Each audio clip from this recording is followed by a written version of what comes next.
thème du jour, le cheveu. Le cheveu au cœur de l'exposition qui s'ouvre aujourd'hui même à Bulle, au musée gruyérien.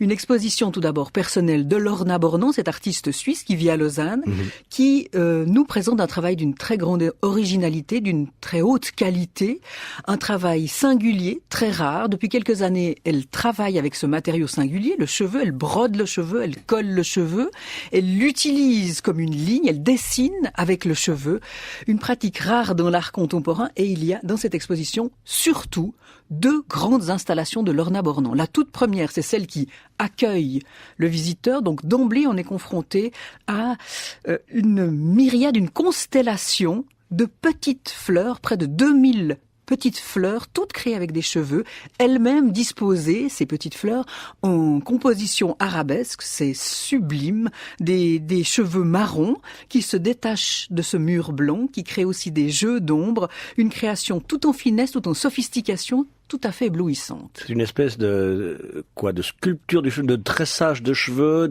j'essaye d'imaginer, enfin je le peux un petit peu si ça ressemble à cet art traditionnel dont vous m'avez amené une représentation. Donc on utilise le cheveu comme un fil pour faire non pas on pourrait faire des broderies, mais pour faire des objets tridimensionnels où le cheveu plié et replié sur lui-même, tressé, enchignonné, encapsulé, embobiné, donne des formes agréables à l'œil. Oui, et ce sont des décorations florales et végétales. Vous m'amenez une boîte, là, c'est quoi ça, Lucienne? Une drôle de boîte. Une boîte, c'est comme un petit aquarium en verre, en reliquaire, pourrait-on croire. Oui, c'est un reliquaire, puisqu'à l'intérieur, il y a réellement une relique, et cette relique, c'est des cheveux, et ces cheveux ne sont pas anonymes. C'est les cheveux d'une femme, c'est marqué « Souvenir d'une sœur bien-aimée ». Marguerite Guillet, décédée le 2 novembre 1872, à l'âge de 22 ans. De son amour toute brûlante vers Dieu, elle a pris son essor. Seuls les saints, la cour brillante était digne de ce trésor. Un petit quatrain, une boîte fort bellement aménagée. Qui a fait cette boîte? En fait, c'est une tradition. Les moniales, on leur apportait des cheveux d'une défunte ou d'un défunt et elle-même montait vraiment une composition, créait un travail artistique extraordinaire autour d'une personne défunte, seule trace tactile qui restait d'une personne disparue. C'est vrai que le cheveu est la relique la plus facile à prélever sur un mort. Exactement. En fait, c'était un souvenir. C'est ce qu'on appelle un souvenir, un reliquaire, mais aussi un souvenir.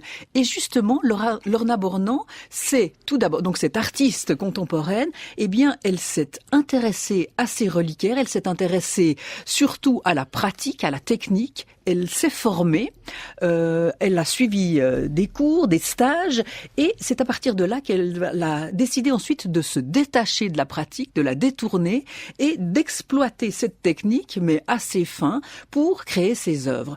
En fait, il y a donc cette première myriade de fleurs, dès qu'on entre dans l'exposition à Bulle, et puis la deuxième installation que Lorna Bornan nous propose, c'est une installation très troublante, à mon avis, qui s'appelle Ondine, et c'est une cascade de très très longs cheveux posés au sol, à plat, un peu comme de l'eau, un peu comme une rivière, et c'est une œuvre devant laquelle on reste interdit. Mais vraiment interdit parce qu'au fond, on voit très bien qu'à la fois on a un sentiment de très forte attraction, on est attiré par cette œuvre, par cette chevelure très belle, par ces longues mèches ondoyantes de près de 2 mètres, très belles, puis à la fois, on a un sentiment tout autre, le sentiment de répulsion. Pourquoi? Très vif, de rejet, de crainte, de dégoût même. Ouais. Bien oui, pourquoi? Exactement. Oui. Mais je crois que c'est la bonne question. On peut s'interroger. C'est ce que l'on fait devant cette œuvre et dans cette exposition.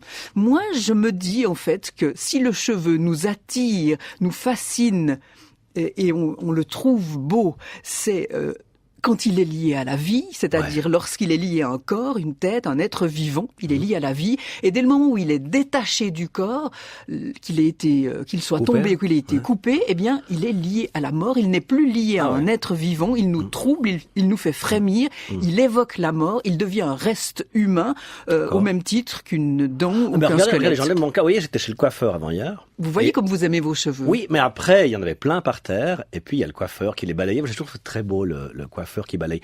Alors moi, c'est pas le cheveu au sol qui me répulse. C'est le cheveu, justement, lorsqu'il est relié au vivant. Le cheveu dans la soupe, par exemple. Ça, c'est terrible. Mais le cheveu sur le parquet, le cheveu sur l'épaule. Quand vous rentrez à la maison, hein, et qu'il trouve sur l'épaule un cheveu blanc, si votre mari est brun, vous vous rendez compte ce que ça donne? C'est la vie qui revient. Alors je comprends que ça peut répulser, mais c'est pour ça que je vous posais la question. Est-ce que c'est l'intention de l'artiste ou elle voulait simplement en faire un objet, au contraire, pacifiant et printanier, cette rivière? Mais cette rivière est très belle aussi, et l'intention de Lorna Mornan est très claire.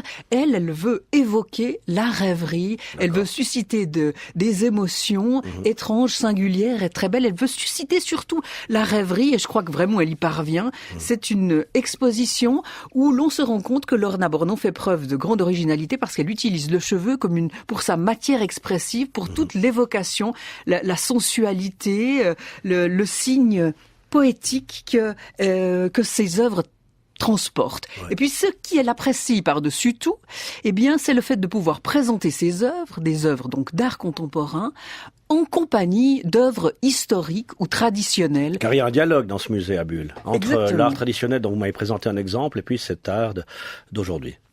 Oui, et c'est la grande force, l'une des grandes forces de cette exposition, c'est que, en fait, les deux volets dialoguent, c'est-à-dire que les œuvres d'art contemporain sont liées, bien sûr, à la source que Lorna Mornan estime être sa source, c'est-à-dire des œuvres traditionnelles où il y a un siècle, des moniales, mais d'autres personnes aussi créent des souvenirs que l'on a évoqués. Aujourd'hui encore, une artiste crée des bijoux, mais c'est dans un tout autre état d'esprit.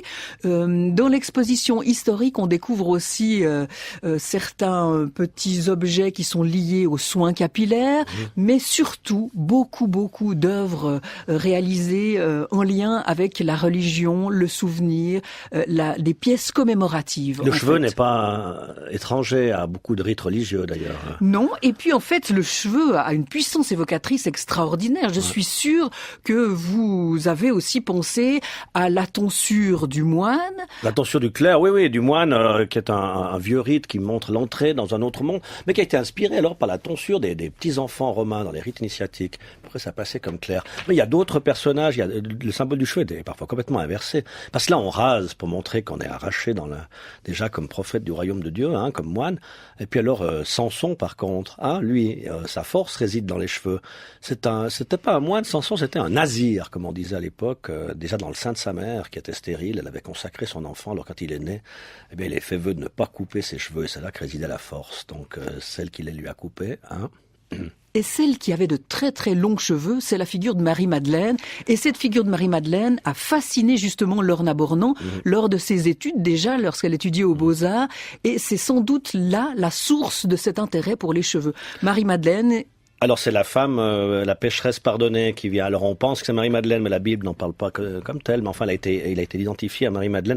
C'est cette femme qui c'est extraordinaire. Elle vient oindre le Christ avec un parfum et ses huiles, et elle l'essuie avec ses cheveux. Mais vous vous rendez compte ce que ça veut dire oindre le Christ? Parce que Christ, ça veut dire celui qui reçoit l'onction. Et c'est une femme pécheresse qui vient lui donner cette onction, qui vient en faire un roi. Donc elle mérite bien le pardon. Elle l'essuie avec ses cheveux. Belle figure aussi.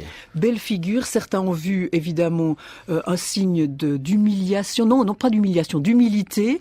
On pourrait voir aussi une très grande sensualité de cette femme prostituée qui vient essuyer le Christ. Mais les cheveux évoquent aussi mille et une autres choses. La femme voilée cache sa chevelure. Les hippies laissaient pousser leurs cheveux en signe de rébellion. Il y a la coupe garçonne de la femme qui veut s'émanciper. Bref, ces multiples aspects. Et le bézoard, vous connaissez le bézoard? Non. Vous savez, les vaches, quand elles se lèchent, elles avalent des poils, les animaux aussi, et nous aussi, et puis on les digère pas, alors ça fait une boule dans le ventre. Et cette boule bézoard, cette boule de cheveux, cette boule de poils, est considérée par les anciens comme étant un œuf de licorne, carrément, enfin un acte magique, quelque chose qui peut nous sauver, mais c'est fait en poils, en cheveux. En tout cas, le cheveu n'est pas anodin, c'est certain, et son évocation est vraiment plurielle. C'est une exposition captivante. J'y vais aller cet après-midi. À Bulle. Ça s'ouvre, c'est sûrement ouvert, mais ce soir, vernissage à 18h. Vernissage ce soir. Oh zut, j'ai un autre vernissage, moi, à mon repos, là, bon, tant pis.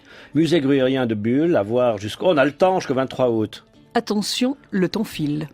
Oui, c'est joli. L'exposition s'appelle Domèche. C'est joli, hein, comme...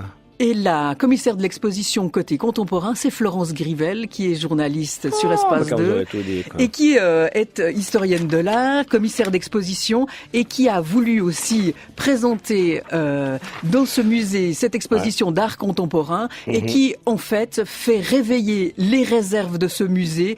Et Isabelle Rabou, la directrice du musée, a répondu à l'appel. C'est extraordinaire, vraiment. Écoutez, une belle alliance. Vous avez un blog qui s'appelle noteartbrut.ch, puis il y a des photos. On va faire un selfie, les deux. Là, attendez, venez à côté de moi. Là. Allez, se levez, vous, comme ça, on met sur votre blog. Là, on envoie Espace 2 derrière. On se met les deux et hop, une petite photo. On mettra ça sur le blog. Je fais aussi une photo de la boîte ici pour mes archives. C'est superbe.